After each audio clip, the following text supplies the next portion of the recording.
Now, ladies and gentlemen, joining me today is my guest. He is an author, lecturer, radio show host, and researcher, an independent scholar in the fields of astrotheology, sexual symbolism and world religions, foundations of modern-day religion, secret societies, ancient sciences and technology, and so much more, being a prominent researcher in these areas since 1959. His work on the subject of secret societies, both ancient and modern, and their symbols has fascinated audiences around the world for decades now. And if it wasn't for his work, ladies and gentlemen, people like myself would not be here today. Ladies and gentlemen, please welcome my guest, Jordan Maxwell, to the program. Hello, Jordan. Thank you so much for joining us today.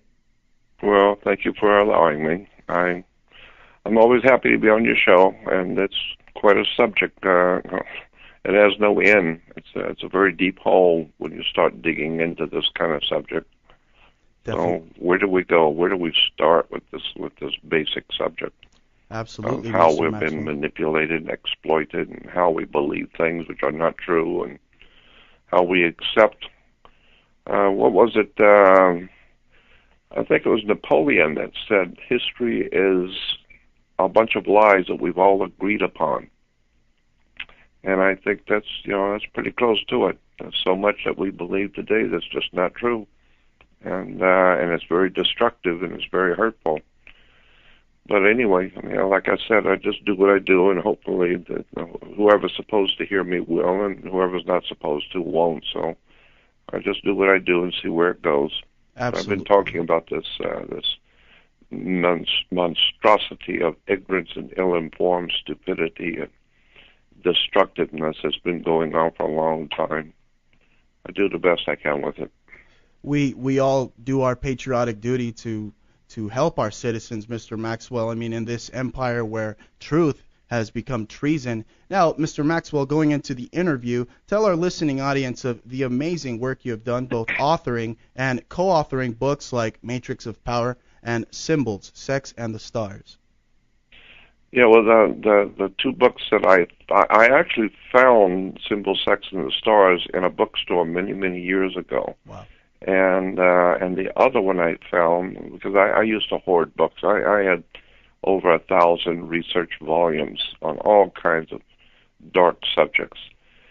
And I've been doing this since 1959. So we're talking about 53 years of looking into the dark side of the world that we live in. And I came across two books that were incredibly important to me, and one was called Symbols, Sex, and the Stars. It was written many years ago, back in the 30s. And the other one was called Stellar Theology and Masonic Astronomy. Mm-hmm. And so I really loved those two books, and I wanted to own them. I wanted to get the copyright. Well, as it turns out, in life, I ended up working for a company in San Diego as a religion editor for a company called Truth Seeker. Mm-hmm. And as it turns out, Truth Seeker was the publisher who owned the copyright on those two books. And so I asked the company and the attorneys if I could have the copyright, mm-hmm. which they gave to me. So I ended up owning what I wanted. I wanted that, I wanted to own it. Well, I do. And so those two books have been very important to me. Again, the first one was called Symbols, Sex, and the Stars. It's probably the most well-written, easiest to read, just absolutely juicy with all kinds of interesting information about symbols and words and terms that are used in religions all over the world, where they really come from, not where you thought what it meant and you thought where it came from. But the book Symbols, Sex, and the Stars tells you exactly where all of these terms and words that are used in churches and symbols, emblems, where they really came from, what they actually mean. And so, like I said, I was fascinated with this book. And Masonic Astronomy is called Stellar Theology in Masonic Astronomy. And that basically breaks down in very simple terms how the world is how the world is conceptually works on calendars and symbols and emblems.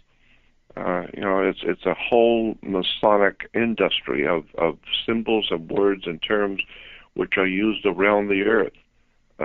And so with those two books, you can come out and be a genius if you go through all of that, because it's very interesting reading. It's not dry and listless. It's filled with symbols and emblems. It shows you where the ideas have come from. So those two, were very important to me. I wrote a few books myself, but I don't consider them to be very important. I am a researcher, and the word is R-E, means do it again.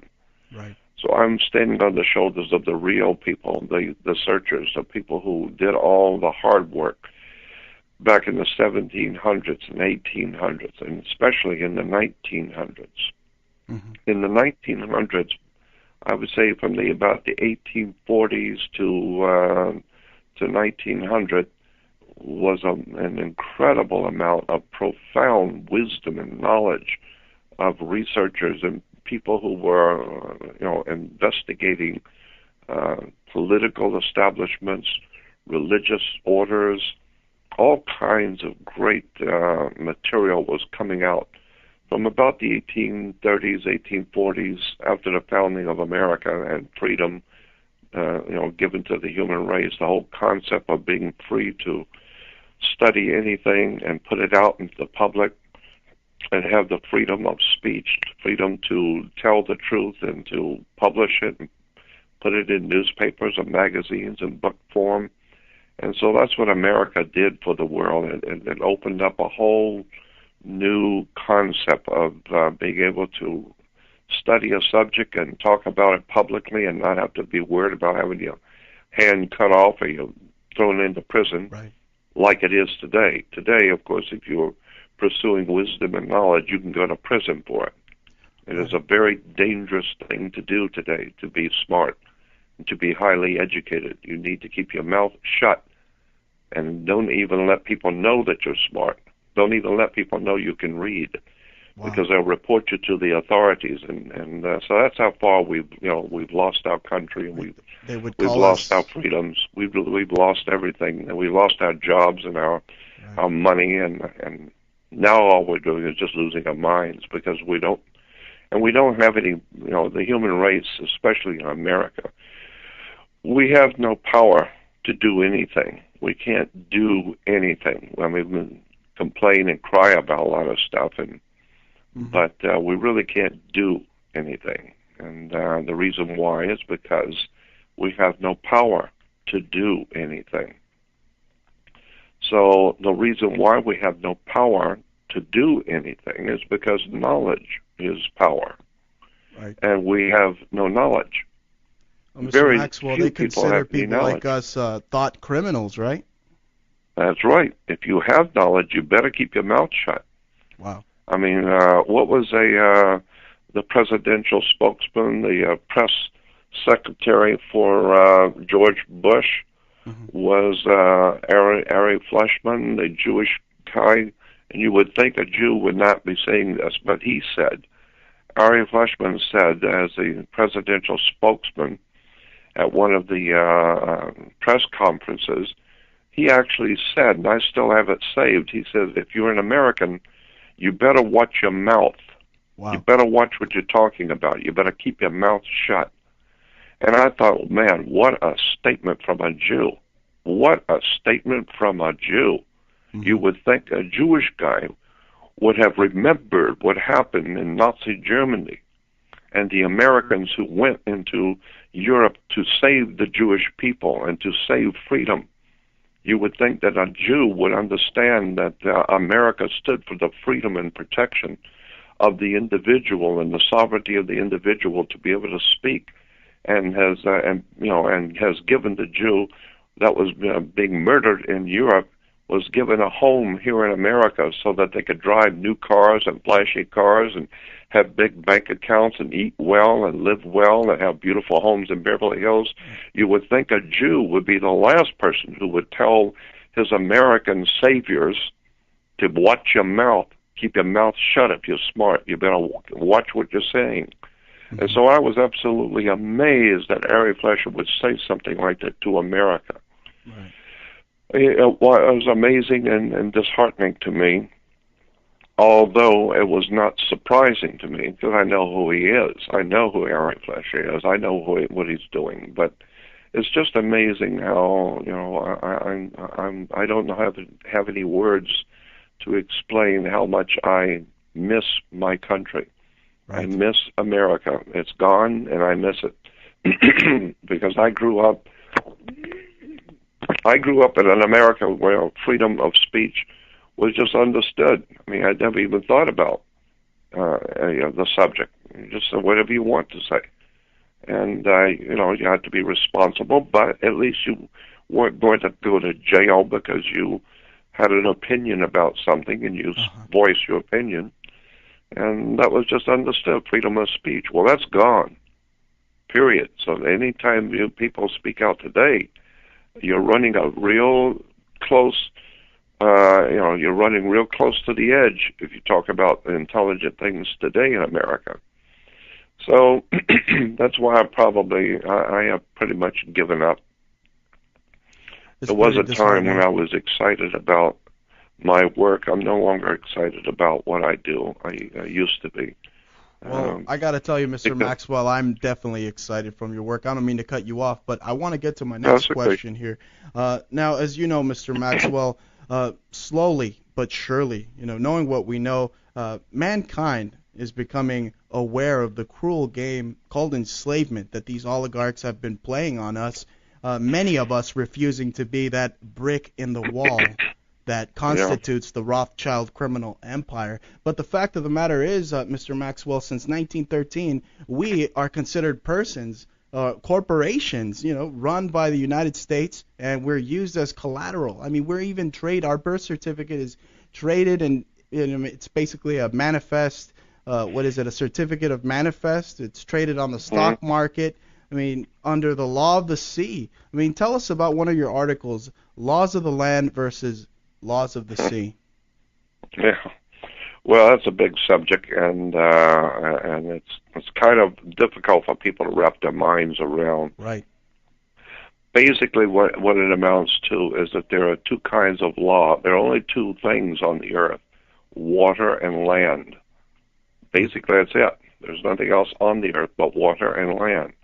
So there are two kinds of law. The law of the land, and you've heard that term, well, this and that. Well, it's the law of the land.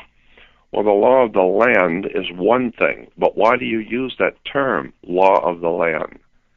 It's because in relation to that term, law of the land, there's a law of the sea, the law of water.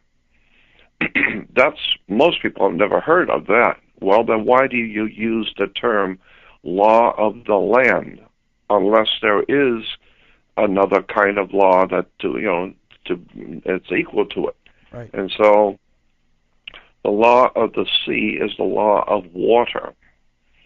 And the law of water is what we call banking.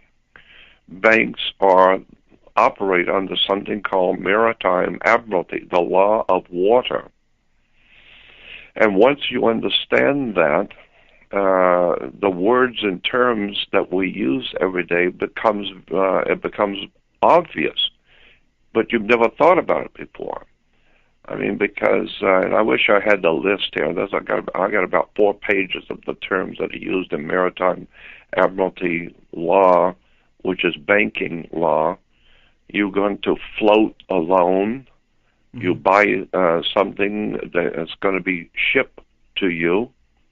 If you buy it on sale. Money runs to your hands like water. No, money is water. Your house is underwater if you can't pay for it. And of course, when you go to court. Why do you go to court? You go to court because it's a game. You play tennis on a court, play basketball on a court. And how do you play tennis on a court? You play with a racket. So when you go into court, you have a fence and a gate, and the the people sit on one side and the court is on the other side. And so when your name is called, you get up and you put your hand on the gate. The gate is called a water gate. It's the gate like in what am I trying to say, the Panama Canal, for instance. The canal has gates, and it opens and shuts to let the water come in and fill up so the ship can rise to the next level. So when you walk into a courtroom, there's a gate and a fence. Well, the fence and the gate symbolizes the difference between the court and the people. The people live on the land. So that's out here with the people watching the court. You are under the law of the land, the law of the people. But when you walk into the court and walk through that gate, that's a water gate. Now, once you walk past that gate, you are now in hot water. And if someone doesn't bail you out, you have to get somebody to get you out of your ship is sinking, so you're going to get bailed out. Right. And your body is 70, 80% water. So if they can't bail you out, then you will be put in a battery, because your body is a biological battery based on water. So they will put you into a cell. That's what you call a little battery. That has the juice in it. Is a cell. And so they put you in a cell because your body is a battery. And so there's all kinds of, and if you're going to buy a car, if you want to buy a lot of cars at one time, you can get a fleet price. And there's about 100 different terms that we use every day in relation to that. And the very concept of maritime admiralty or banking law is based on the sea, as I said, on the water. Right. And so we understand that on water, all business is done on a ship.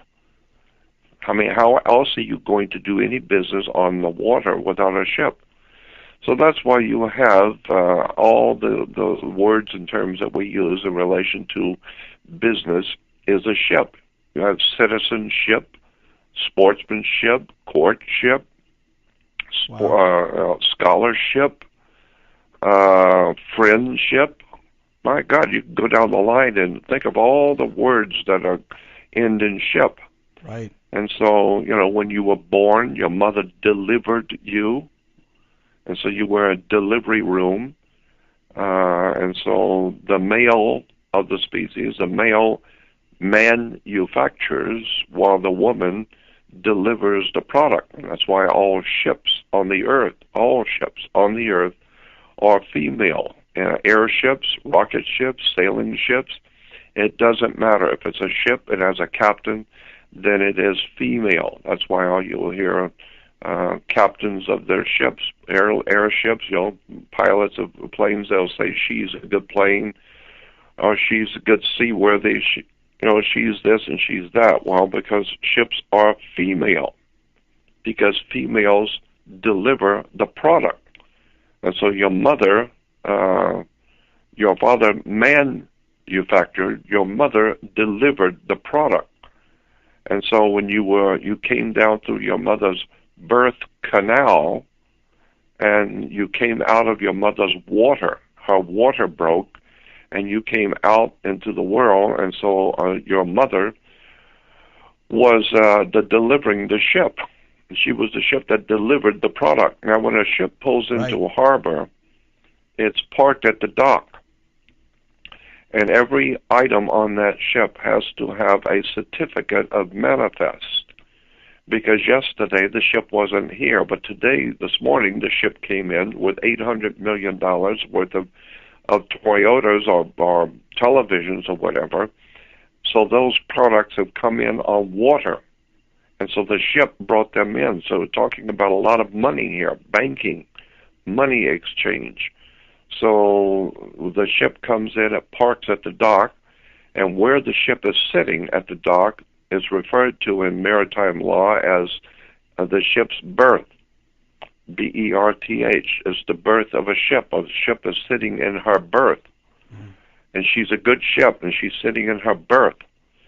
and therefore anything that comes off that ship is money changing hands, so it has to have its own certificate of manifest, which is called a birth certificate. And so you came out of your mother's water, you have to have a birth certificate. It's got to be signed by the doc. The doc has to sign your birth certificate. And so and so once you understand how the world works, how money works, and once you get a birth certificate, look on your birth certificate, and it's on security paper. It's on bank security paper. It's on the same kind of paper that they make money, dollar bills off of. It's security paper. And look at the edges of a birth certificate, and it will tell you bank security paper. Wow. And so at the bottom of your birth certificate, on the left-hand bottom, you will see on birth certificates, it says, this birth certificate is the property of the Department of Commerce. That's where your birth certificate goes, to the Department of Commerce, because you are a maritime admiralty that was delivered. You're a product that was delivered, so you are money. You're a commercial piece of what the law actually calls a human being is movable property. In law, the judges will tell you that you are referred to in banking as a movable property, because you are property, you're owned. But you are able to move around, so you're movable property, and or you are a human resource. And so, it's just a very interesting way the world actually works. And that's why I say all the time, I'm saying it again, that there is no hope for America. There is no hope for the world. I don't see any hope for anything good coming out of this world. And the reason why is simple. People say, well, there's always a light at the end of the tunnel. And I say, yes, the light is a train coming. Because, and I've had so many people tell me, well, the world is waking up. People are waking up to what's going on. And I'm saying, yes, that's what prisoners do in a prison. Every morning they wake up, but they're still in a prison, even when they wake up. And so what? I would prefer just to stay asleep. And so people are in a prison, and when they wake up, they're going to find out it's too late. It's way too late. You should have woke up a long time ago. You should have understood, like the law says. It's in the law book. It says, ignorance of the law is no excuse. You should have understood what was going on. The founding fathers of America said that, that freedom and liberty are the responsibility of the citizens to educate themselves, learn how your government works, how government works, go to school and read a book and understand history, understand how commerce works. Go to a law library and look up the word commerce. Look up, especially the word commerce and another word, Congress.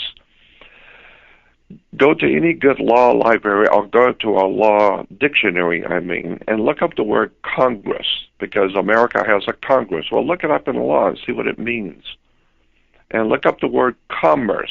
We think it means business. No, it doesn't. Look it up in a law dictionary. So when the lawyers are using in court the term commerce, that you did this, that in commerce, it doesn't mean business. It means sex. Sex is called, in law, commerce. That's why you have to have a license to get married, because you're dealing in commerce. You're dealing with sex, commerce, business. And so whoever I am with is none of your business. And whatever I do with the woman in my life is none of your business. Right. Why? Because she's my partner. Business. Got a contract. And so if your contract has a problem with your partner, you're not going to talk to God. You're going to court. Why? Because you have a contract, and it's a business contract. It's based on commerce. Commerce is sex. And your commercial contract with that woman, or she with her husband, it's a business. And who gave you that contract? Well, the government. What is your government? It's the Congress. Oh, the Congress was the one who was responsible for overseeing your contract. Well, the word Congress means sex. Look it up in the dictionary. Look up the word Congress. Mm-hmm. There's co-res, and then there's sex congress. And so Congress and commerce and marriage license and a license to do this, a license to do that. And when your baby is born, it's a maritime admiralty product. You don't own the baby. You had a contract. And so, it's very simple once you understand that you are a corporation. You are a company. And when I see you with somebody, I tell you, you know what, that girl you were with last night, she's bad company. What do you mean company? Well, she's bad company. And then you say, look, mind your own business. Wow. Business, company. And so you have to understand that you, by law, every single person listening to this, by law, and you will find out if you have to go to court, you are a corporation. Your body is a security on the New York Stock Exchange. You are yourself a corporation. That's why when you die, you're a corpse. And so, I'm just amazed of how much people don't know and how much they don't care to know. Right. And so since you don't understand anything, and you don't know anything, and you don't realize what's going on, and it's just a one big circus, and people are enjoying the show, but nobody knows what's going on, except the people who are in power. They know what's going on. Mm-hmm. And so, again, I've said this God knows how many hundreds of times. I feel that the world I live in, the people of the world I live in, are like animals on the Serengeti plains of Africa. You see these beautiful animals, they're all out there, but they're by the thousands, the tens of thousands.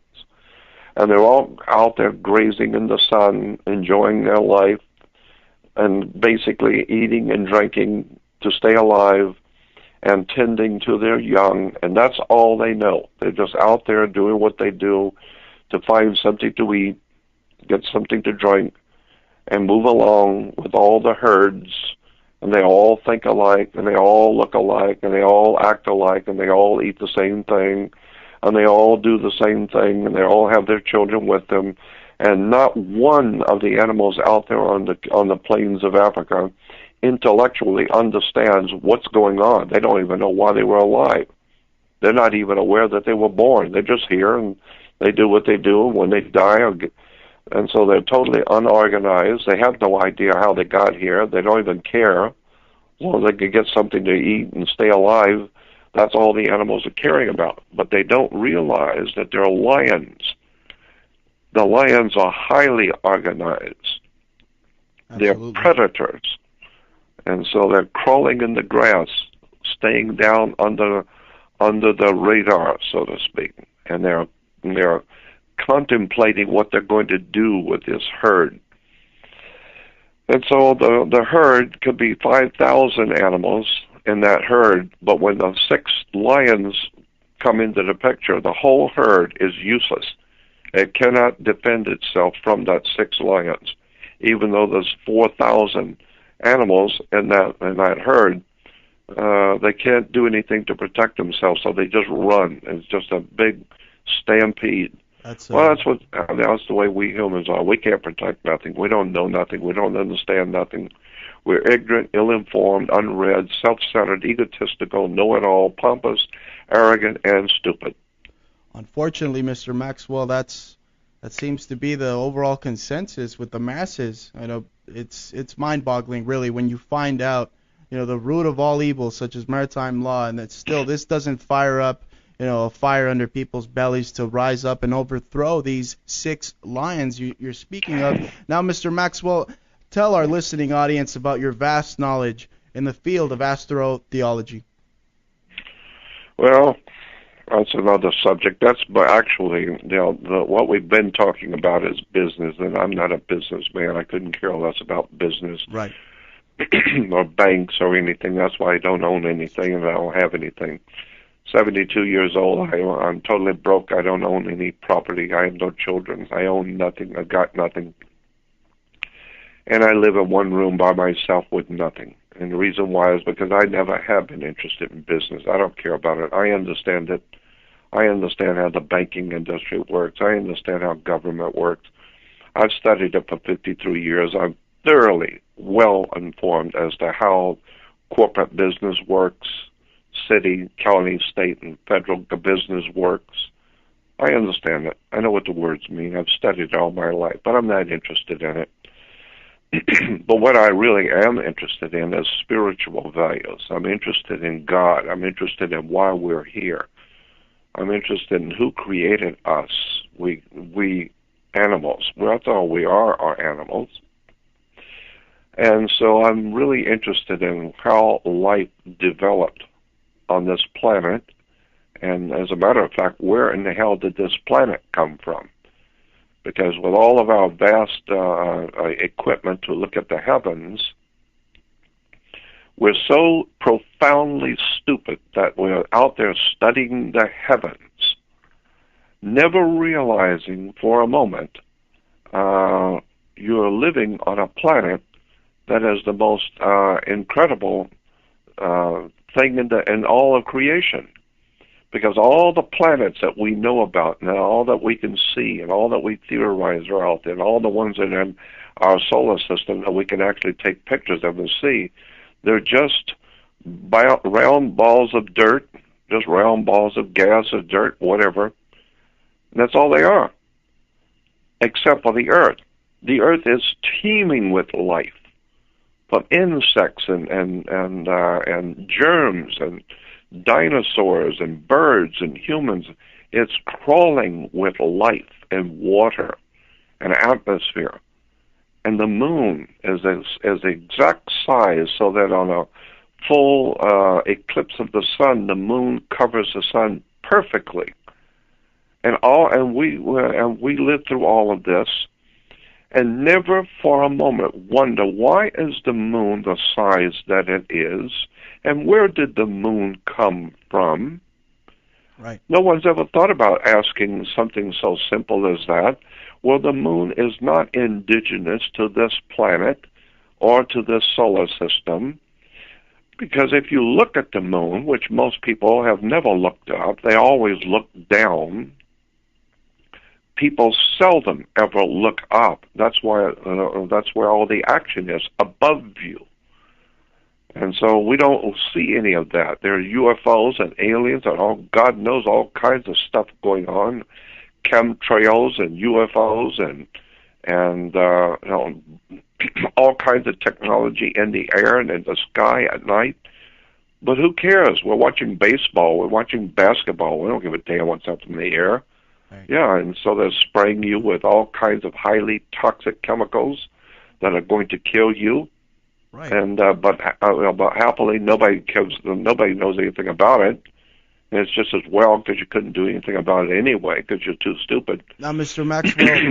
Maxwell, being that we just brought up UFO, can you tell us about the original secret society? Being that you study esoteric societies, the original secret society, that being the Brotherhood of the Snake, who are believed to walk among us today as hybrid humans, basically making the Masons look like weak wannabes. I mean, compared to this group, I believe this group is in league or could have some type of extraterrestrial bloodline. Your thoughts?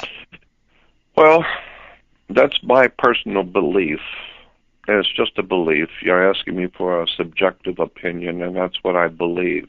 Mm-hmm. I believe that mankind, as we know us today, is a hybrid creature. We are different from what we were originally. Totally different. Because when you go back into ancient history, and I'm talking about prehistoric, go back tens of thousands of years ago, we find and buried in the earth all kinds of skeletal remains of creatures that science today, they have to admit they exist, so they don't know what to call them when they dig them up and find them everywhere. So these creatures, skeletal remains, we call them hominids. A hominid is like a human skeletal remain, but it's a little different, especially in the head itself is different. Some are larger, some are shaped a little different, but they have only 2 legs and 2 arms, so we call them hominids. And so there's been a big science built on the study of hominid creatures, and we call them Neanderthal man, or Cro-Magnon man, or Neanderthal man, and all these ancient titles of ancient creatures and ancient mankind.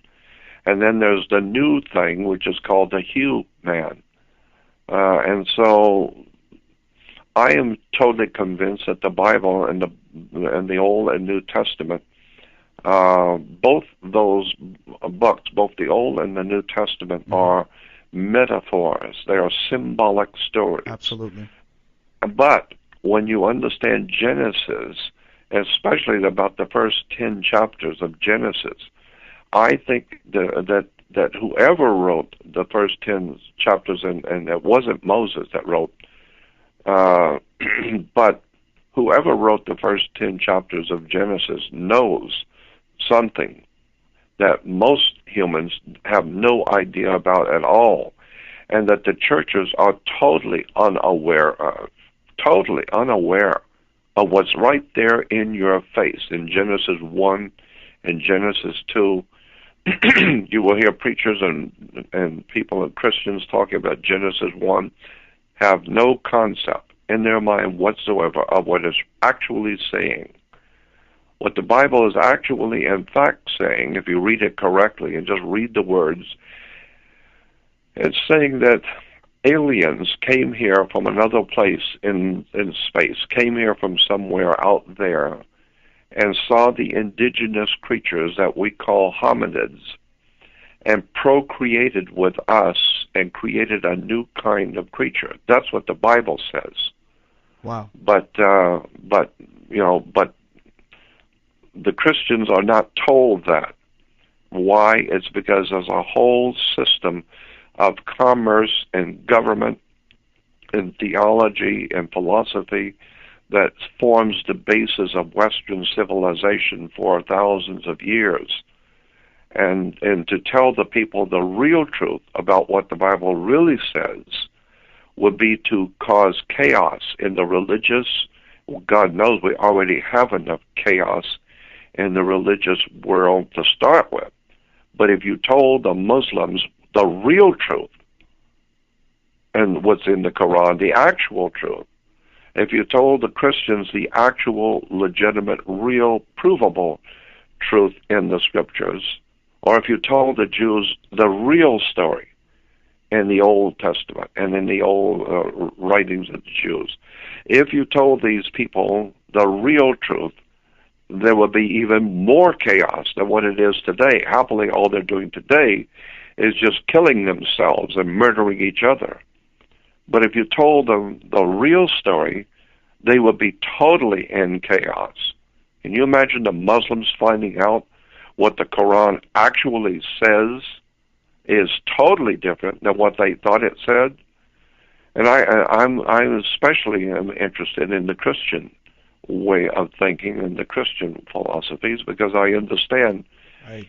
It's an extraordinary story that is being told to Christians as opposed to what the Bible actually says. I mean, Jordan, Genesis is basically thrown out the window with that statement. Totally, yeah. I mean, right off the bat, Genesis 1:1 is totally mistranslated. It's translated into English. But my God, it was translated from English back to Latin, and from Latin back to Greek, and from Greek Aramaic, and so it's been mistranslated, retranslated, transliterated, and back and forth and back and forth, and then of course comes King James, and King James was a Catholic, and then he had his translators translate the Bible the way he wanted it to read. Mm-hmm. They became known as the King James Version, and King James said that this is the one he wants everyone under him, under his kingship. He wants everybody to read this particular Bible, not the other ones. And so it became known as the Authorized Version. He didn't authorize you to go reading the old ancient Aramaic. Mm-hmm. He didn't authorize you to go doing research into the Hebrew language and find out it's not Hebrew, it's Phoenician language, and break down the Phoenician language and find out what the Bible is really saying. No, he authorized you to read this. And if he catches you reading something he didn't authorize you, guess what's going to happen? So that's why today the churches are filled with lies and silliness and nonsensical. It's not just a fraud. Christianity is not just a fraud. It's a shameful display of ignorance and stupidity and ill-informed, pompous arrogance. Watch Sunday television. Watch the Christian television shows, TBN, and if that doesn't make you sick, then there's something wrong with you. Right. And so when you begin to see how there's been mistranslated Genesis, I'll give you an example. Genesis 1:1 says, "In the beginning God created the heavens and the earth." But in the ancient Old Phoenician Canaanite language, which we call Hebrew, Hebrew is not Hebrew. Hebrew is Phoenician. It's spoken by Hebrews, but it's not Hebrew. It's a Phoenician language. But in the old original language of the Bible, it was mistranslated by the translators. It says, "In the beginning, God created the heavens and the earth." Well, God is, in the old language, E-L. El was God. And so if you go back to the King James original text, it will say, "In the beginning, the Elohim created the heavens and the earth." Not El. Elohim is a totally different word than El. And Elohim means God in the plural. It's like writing the word car. Mm-hmm. C-A-R, and then you put an S on the end of it, it becomes more than one, cars. Well, in the Phoenician or Hebrew language, you add Elohim to the word El, means it's a feminine plural. It's a plural. Therefore, the correct translation, which most people have no idea about, if you want to read it from the original text, it would be, "In the beginning, the gods, Elohim." More than one. Elohim means gods in the plural. Right. And so, therefore, in the beginning, the gods created the heavens and the earth. And then later in Genesis 1:28, it says, "And then the gods, Elohim, said," when they are looking to make this creature called man, the Bible says, God says, "Come, let us," U-S, us, more than one. "Come, let us make man." And then the Christians will say, there it is, right there. God is creating man. Well, the rabbis have told me over the years that it doesn't say that God created man. Nowhere in the Bible does it say that God created man, period. That's ludicrous.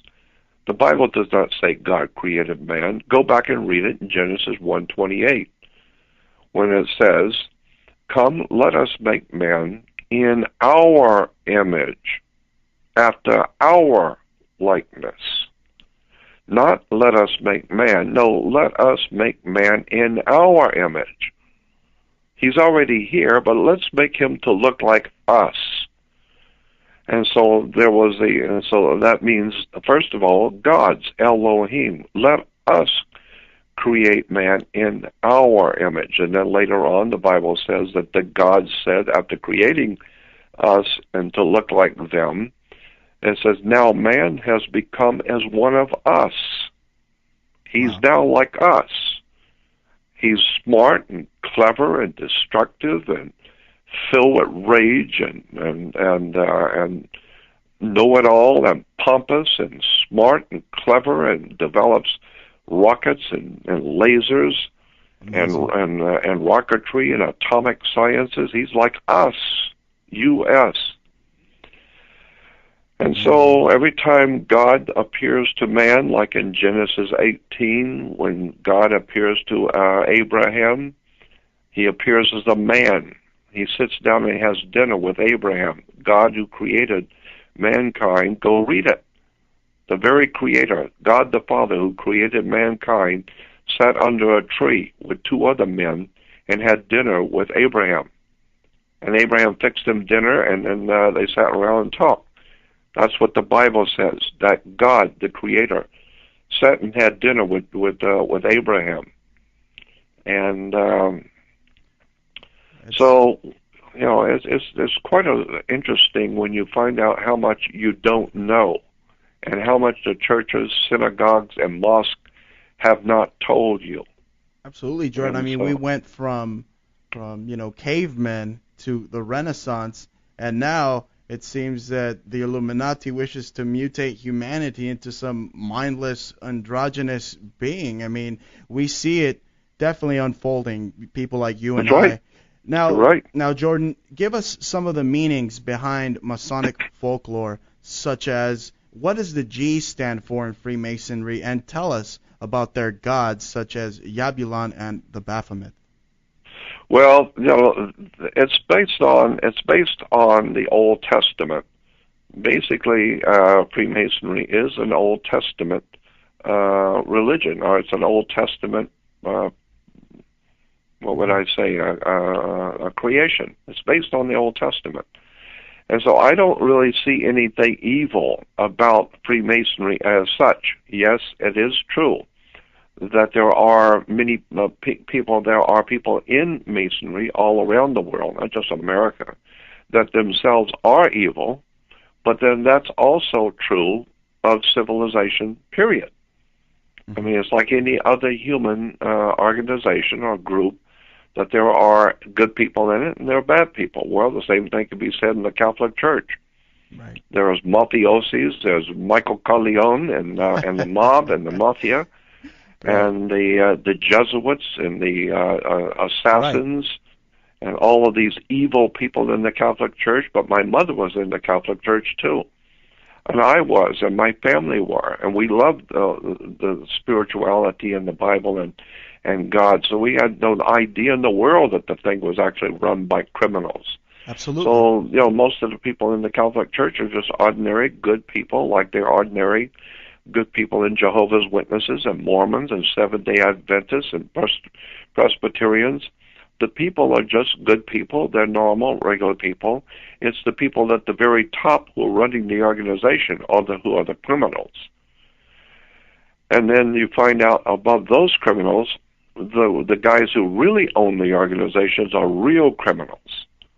And then when you start going into the real criminals who are the brains behind Jehovah's Witnesses, the real criminals are the brains behind the Mormon Church, the real criminals who are running and put together what we call Muslims, where the Muslim religion really came from, and where did the Christian religion really come from. Once you start breaking that down, then it becomes scary.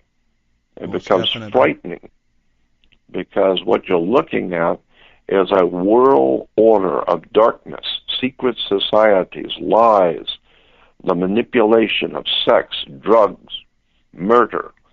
It's a frightening world, and you know, that's why many highly intelligent people, well-informed people, have committed suicide when they begin to see how the world really works.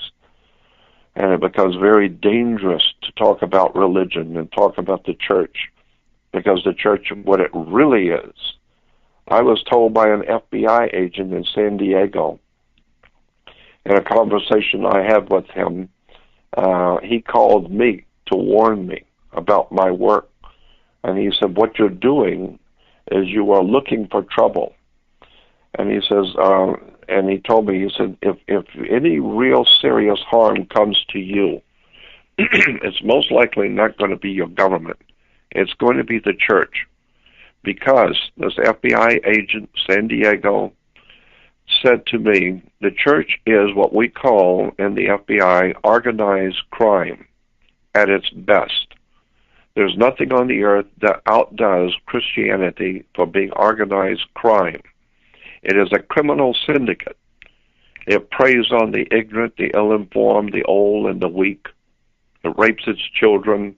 It is a dirty and is a filthy and dirty organization that is based on politics, money, corruption, sex, drugs, the human trafficking, buying and selling children, buying and promoting mafia, La Cosa Nostra, all the mafiosi gangsters, all from Sicily and from Italy, the secret societies like Giuseppe Mazzini, Adriano Limi, all of the Illuminati masters in the mafia, all of this stuff is out of Italy, and Italy was famous.